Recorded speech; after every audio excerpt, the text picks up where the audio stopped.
سلام دوستان، به دروس نماز مکتب آنلاین وطن خوش آمدید. من مطمئن هستم که بخش اول نماز را همه شما فرا گرفتید. پس بیایید که بخش دوم نماز را امروز یاد بگیریم. در درس گذشته ما یاد گرفتیم که چگونه به خاطر ادای نماز آماده شویم، تکبیر را ادا کنیم، ثنا و سوره حمد را بخوانیم.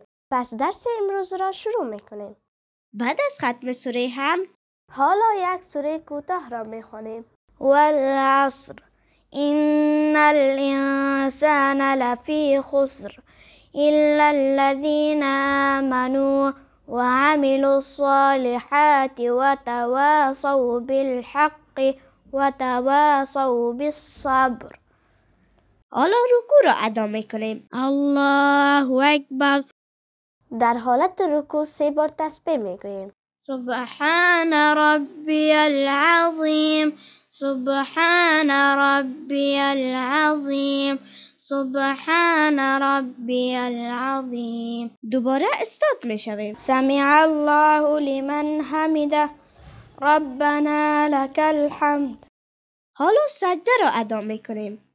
الله اکبر. در سجده 3 بار تسبیح میگوییم. سبحان ربی الاعلی، سبحان ربی الاعلی، سبحان ربی الاعلی. از سجده برمیخیزیم. الله اکبر. دوباره سجده میکنیم. الله اکبر. در سجده مثل بار اول 3 بار تسبیح میگوییم.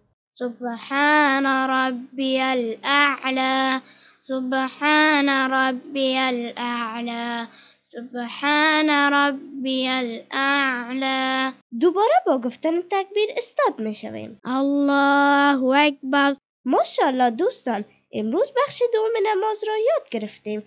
برای خوب یاد گرفتن این درس را چندین بار مشاهده کنید. تا درس بعدی، خداوند نگهدارتان.